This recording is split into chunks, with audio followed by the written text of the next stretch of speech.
seperti yang disampaikan oleh Koordinator NU Peduli Jawa Tengah tadi, bahwa ada 3 pilar penting yang harus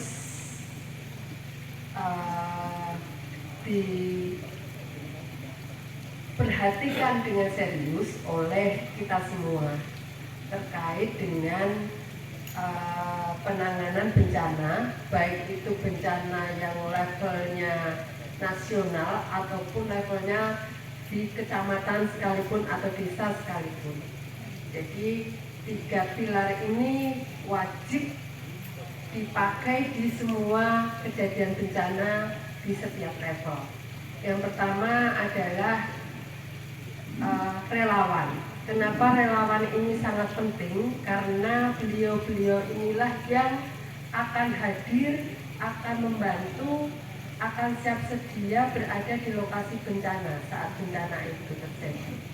Karena para relawan ini adalah pihak yang paling pertama yang diharapkan hadir dan menolong para warga terdampak bencana, maka dia diharapkan memiliki kualifikasi. Kualifikasi relawan ini yang harus kita siapkan sebelum ada bencana. Seperti yang tadi disampaikan, ada yang namanya mitigasi bencana.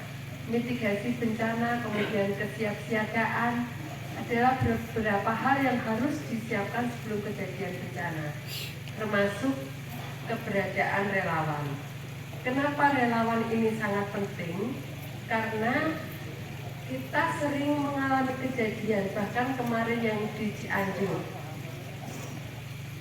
semangat untuk menolong orang lain itu seringkali dilakukan dengan mengabaikan keselamatan diri sendiri relawan.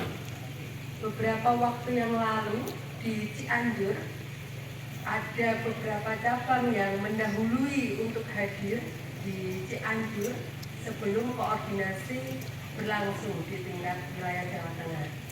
Memang kami akui untuk SOP penanggulangan bencana level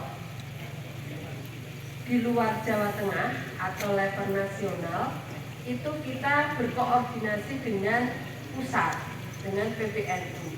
Kalau PBNU-nya belum siap, karena kemarin juga pengurusan baru, kita langsung koordinasi dengan PCNU atau khususnya PWNU karena kita levelnya Jawa Tengah, jadi kita koordinasi dengan PWNU di lokasi bencana.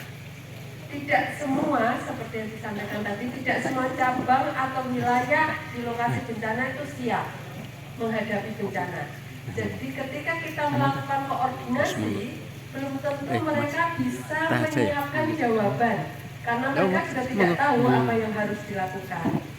Nah, ini yang kemudian menjadi sesuatu yang sangat penting yang sudah dilakukan oleh sahabat-sahabat relawan kita, yang seperti dilakukan oleh sahabat-sahabat relawan Magelang, kemudian Tegal pada waktu itu, untuk segera terjun ke lokasi bencana.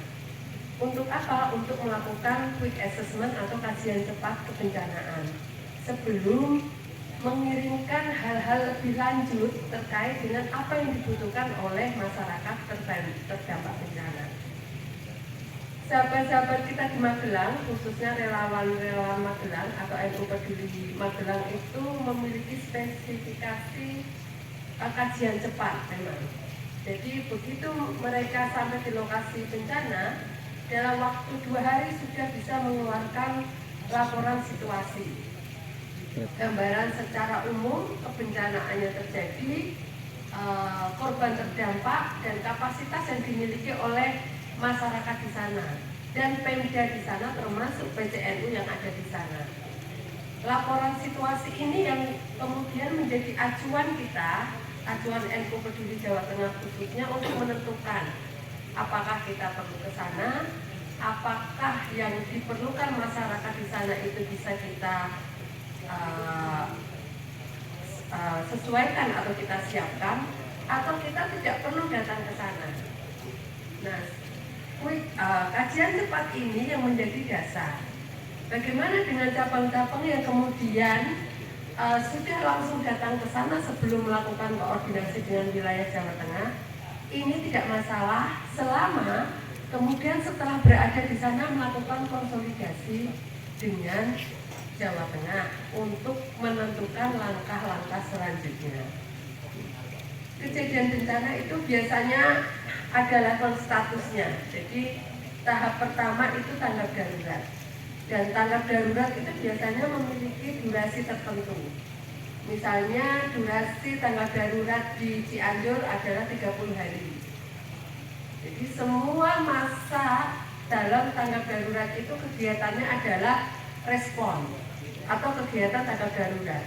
Belum bisa melakukan kegiatan rekonstruksi ataupun rehabilitasi. Kita pernah mendengar mungkin cerita dari Jawa Tengah sendiri. Pada waktu tahap darurat, ada beberapa cabang yang sudah membangun huntap atau huntara, tetapi semi permanen di lokasi yang belum ditentukan itu zonanya apa. Zona itu selalu ditentukan setelah masa tanggap darurat selesai. Nah, ini yang kadang membuat kita tidak sabar bahwa dalam manajemen bencana itu ada SOP-nya, dan SOP ini berlaku secara nasional.